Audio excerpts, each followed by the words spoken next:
Listen, Kill Knight might be the most fun I've had with an indie game in 2024.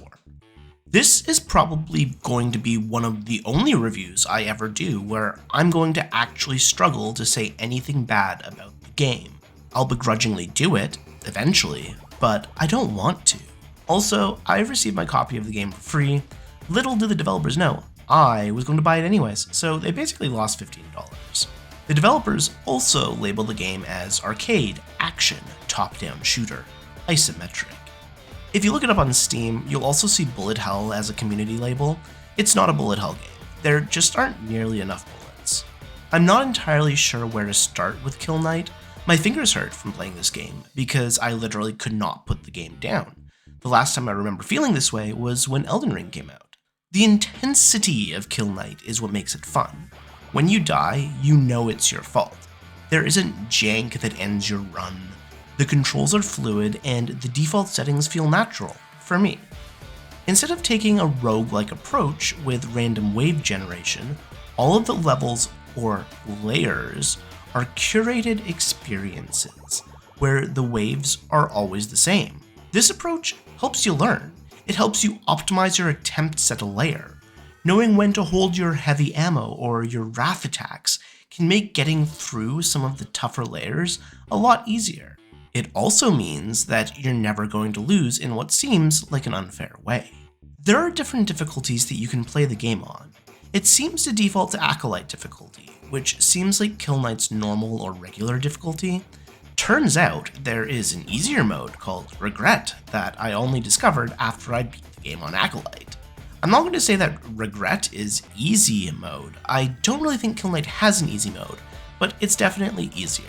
Kill Knight is also one of the only games that I've played recently where I actually felt compelled to beat the game on each difficulty, because upgrading the difficulty actually presented a meaningful challenge that was incredibly fulfilling to complete. To get through the game on Acolyte, it took me just over 5 hours. Then I took some time to complete some challenges and unlock new equipment before taking on Night and Sufferance difficulty. From there, it took me another 7 hours to complete these difficulties, for a total of 12 hours. But Kill Knight wasn't done yet.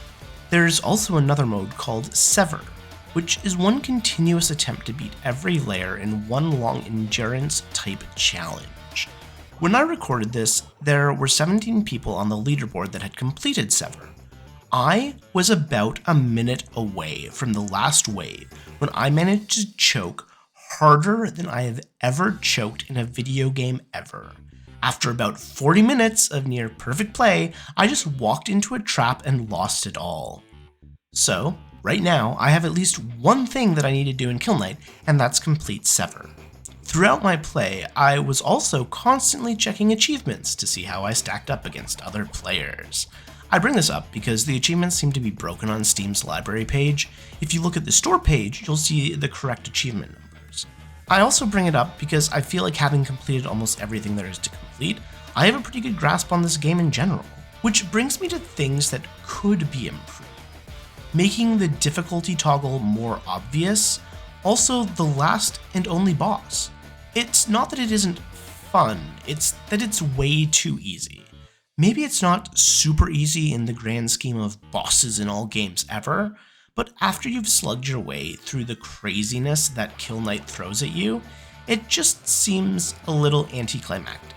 Kill Knight is a great experience, a solid 15 to 20 hours of rewarding gameplay with a heavy learning curve. I don't think it's too hard. I think the difficulty is pretty well balanced with everything that's available, which shouldn't be overlooked, because you can mix and match equipment. Even at the top of the leaderboard, you can see that everyone basically has a different loadout. What worked for me is not the same thing that worked for everyone else. If you are on the fence, just buy Kill Knight. You won't regret it. As always, that's just in my opinion. I'm going to start my journey to become a professional Kill Knight player now because I'm clearly really good at this game. See you next time.